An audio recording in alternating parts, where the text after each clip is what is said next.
आप देख रहे हैं पब्लिक समाचार, पब्लिक के हक में।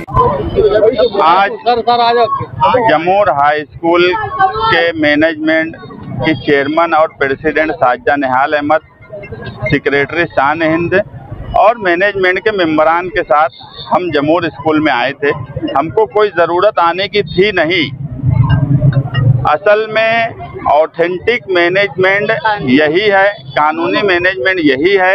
इससे पहले सिर्फ ये हुआ कि हमारे अंजुमन की जमूर की एक लेडीज टीचर को प्रभारी बोल के 1 सितंबर तक साइनिंग अथॉरिटी दी गई, वो अपना काम करे। मगर कुछ लोग उस साइनिंग अथॉरिटी से गांव शहर में ऐसा माहौल बना रहे थे कि कोई मैनेजमेंट का फैसला करके आए, जबकि उन्होंने जो पुलिस को पेपर से दिया वो ब्लर करके दिया, यानी छुपा के दिया। उनके पेपर पे ही लिखा हुआ है कि this document has been provided on the basis of document available on record limit does not authenticate genuineness of document. यानी ये ऑथेंटिक नहीं है, ये उनके पेपर पे ही लिखा था। गैर कानूनी तरीके से उन्होंने इसको ब्लर किया और पुलिस को दिया। हमने ये भी शिकायत दी और मैनेजमेंट के जो सारे पेपर्स है, चेंज रिपोर्ट है, ये सब हमने शिक्षण अधिकारी और पुलिस डिपार्टमेंट इन सबको दी। पुलिस डिपार्टमेंट का इसमें कोई रूल नहीं होता, मगर कोई लॉ एंड ऑर्डर ना खराब हो, इसलिए पुलिस इससे पहले भी आई थी और अभी भी आई है। हमारा सिर्फ शहरियान को ये बोलना है कि जमूर के ताल्लुक से कुछ सियासी मुखालिफ करने वाले, मालेगांव शहर में निहाल साहब के वक्त से कई अंजुमन ऐसी रही जो सियासी तौर पे निहाल साहब के खिलाफ थी, मगर उन्होंने कभी सियासी बदला या सियासी तौर पे अपनी पावर का इस्तेमाल करके कोई तकलीफ देने की नहीं कोशिश की। मगर हम देख रहे हैं कि जमूर के मामले में मुखालिफ सियासी लोग जो है, वो जो लोग गैर कानूनी मैनेजमेंट की बात करते हैं, गैर कानूनी हैं, उनकी मदद करने की कोशिश करते हैं। इस तरह की सियासत की जा रही है, इसलिए हम यहाँ आए। हमारी अंजुमन की ऑफिस है, वहाँ पर जो चेयरमैन और प्रेसिडेंट है साजिदा निहाल अहमद, ये रोजाना आएंगी।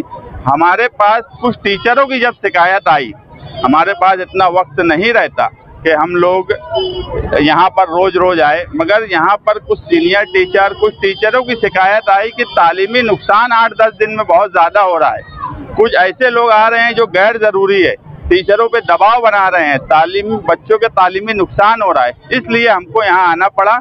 और अब जो है साजिदा निहाल अहमद एज अ चेयरमैन यहाँ पे रोजाना आएंगी ताकि तालीमी निज़ाम सही चले, क्योंकि मैनेजमेंट की जिम्मेदारी जो है वो मैनेजमेंट करेंगी, प्रिंसिपल का जो काम है वो प्रिंसिपल करेगा। हम नहीं चाहते, ये झोपड़पट्टी का हिस्सा है। यहाँ पर निहाल साहब और जो फाउंडर मेंबरान थे, उनका मकसद ये था कि ये गरीब बस्ती है और यहाँ के बच्चों का तालीमी नुकसान नहीं होना चाहिए, और हम नहीं चाहते कि बच्चों का तालीमी नुकसान हो। गुंडे, मवाली, इस तरह के लोग स्कूल में नहीं आना चाहिए। हम लोग जो मैनेजमेंट के लोग हैं ऑथेंटिक, वही लोग स्कूल में आया जाया करेंगे। और कोई मैनेजमेंट का मामला इससे पहले जो बोला गया वो एकदम बोगस बात थी। कोई उनके पास अधिकार नहीं है, कोई कानूनी हैसियत उनकी नहीं है। मैनेजमेंट का झगड़ा खत्म हो गया। मैनेजमेंट का झगड़ा कब होता कि मैनेजमेंट का झगड़ा आप समझ लो, इश्तियाक अहमद निहाल अहमद ये और साजिदा निहाल अहमद, इनकी चेंज रिपोर्ट का मैनेजमेंट का झगड़ा था, ये बात बराबर है। वो चैरिटी कमिश्नर में है। मुश्ताक अहमद निहाल अहमद जो है, हमारे मुश्ताक भैया, वो ऑथेंटिक मेंबर भी नहीं है। जो आदमी मेंबर ही नहीं है वो चेयरमैन हो सकता क्या? एक सोसाइटी जो अपन महल्ले के रजिस्टर करते ना, उसमें भी मेंबर लगता बनने के लिए।